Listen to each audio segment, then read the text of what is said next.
to have an abortion, but instead she chose life. Her story is only a sliver of the reason why I am standing here proclaiming that I am pro-life. Growing up, I was primarily surrounded by pro-life speakers, including my mom, going to pro-life events and dancing at pro-life shows.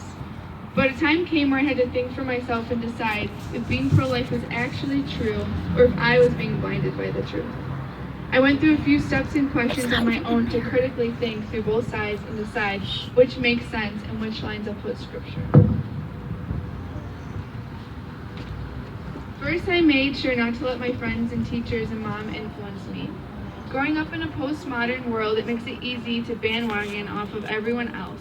But I did not want to be the person who constantly changes their opinion or who would grow up unable to even form one. How embarrassing would that be? I wanted to be informed and confident in the answers I knew I'd be called to give. Once I told myself to get rid of other influences, I began to think of reasons why I believe I'm pro-life.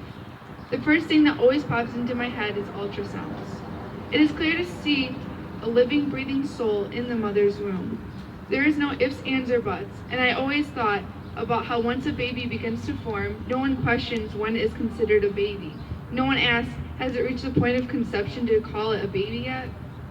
In other words, the fate of the baby is ultimately decided on what the mother calls it, not what the baby actually is. Which means every situation is different, though the process of the baby forming is the same. Thinking about this, it completely lacks common sense. I knew I could rule this question out. I did not agree with the pro-choice side because it lacks the common sense.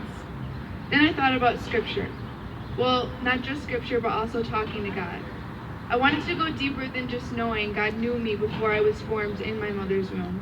Yes, it's important to know the countless times God talks about us before we were formed in the womb, but I wanted to know what it really meant. George MacDonald has a quote that has stuck with me to help me remember what God means when he says that he knows me. The quote says, "I would rather be what God chose to make me than the most glorious creature I could think of. For to be thought about, born in God's thoughts, and then made by God is the dearest, grandest, and most precious thing in all thinking." Planned Parenthood destroys this precious picture MacDonald painted for us and destroys the gift God gave us. I am part of the generation that they didn't kill. If it's up to me, they won't kill any part of the next generation. Like I said, I was born in defiance of Planned Parenthood. While God knew me before I was formed in my mother's womb, Planned Parenthood wanted to kill me while I was in my mother's womb. And I haven't forgotten that. Before I am done with this life, Planned Parenthood will be wishing that they didn't succeed in killing me in my mother's womb.